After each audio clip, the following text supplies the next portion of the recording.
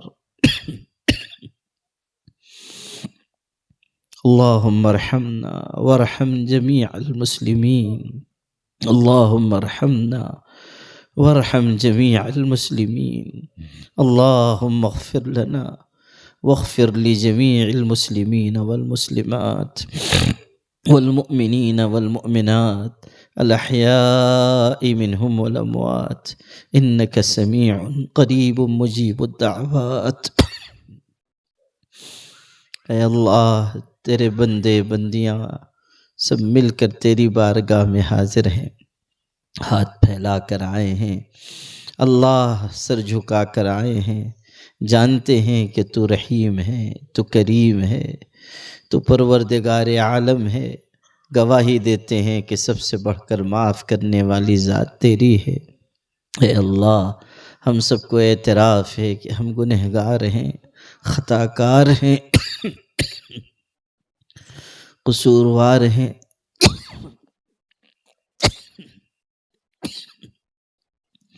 اے اللہ آج تیری بارگاہ میں امید لے کر حاضر ہیں، اپنے کرم سے ہم سب کی خطاؤں کو معاف فرما۔ اے اللہ آج ہم سب کے گناہوں کو بخش دے۔ اے اللہ اپنا خصوصی کرم نازل فرما، اپنا خصوصی کرم نازل فرما۔ اے اللہ ہم سے تیرے فرائض میں بہت سی کوتاہیاں ہو گئیں، تیرے احکامات کی تعمیل میں کمی رہ گئی۔ اے اللہ ہم سب تیری بارگاہ میں مجرم کی طرح حاضر ہیں، اپنے کرم سے تو ہم سب کی خطاؤں کو معاف فرما دے، جو کوتاہی ہو گئی معاف فرما، جو کمی رہ گئی معاف فرما، جو قصور ہو گیا معاف فرما، جو خلل رہ گیا معاف فرما۔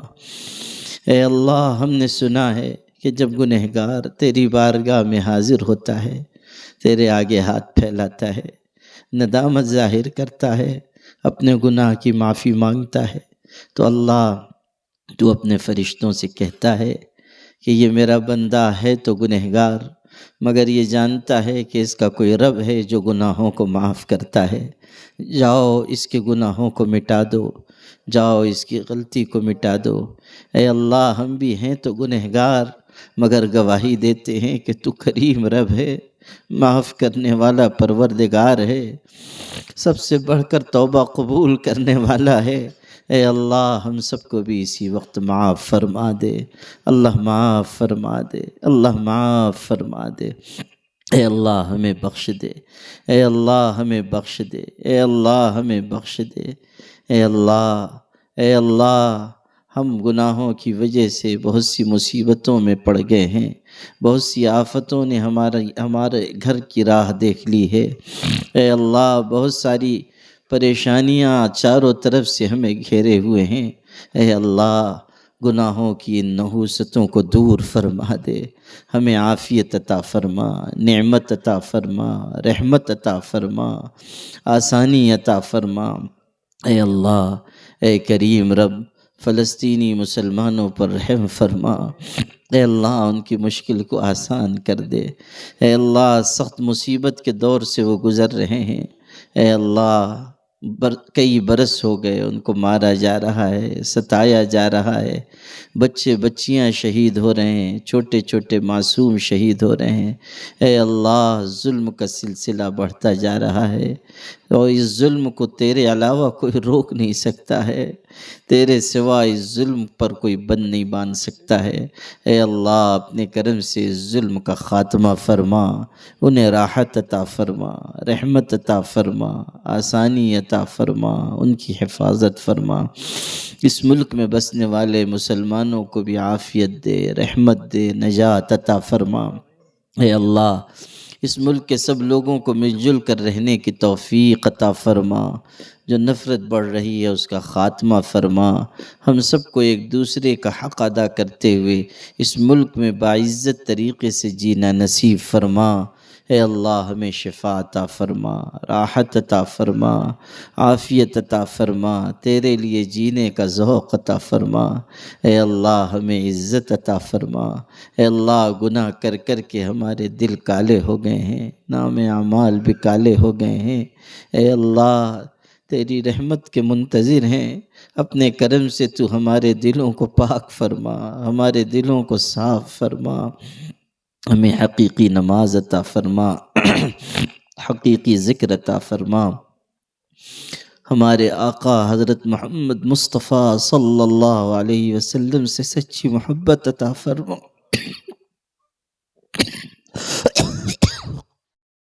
ہماری طرف سے ان کو بہترین جزا عطا فرما۔ اے اللہ انہی کی سنت پر ہمیں زندگی عطا فرما اور انہی کی سنت پر ہمیں موت عطا فرما۔ اے اللہ ان کی محبت ہمارے دلوں میں سب سے غالب فرما، اس پورے مجمع کو قبول فرما۔ صلی اللہ علی النبی الکریم محمد وآلہ وصحبہ اجمعین۔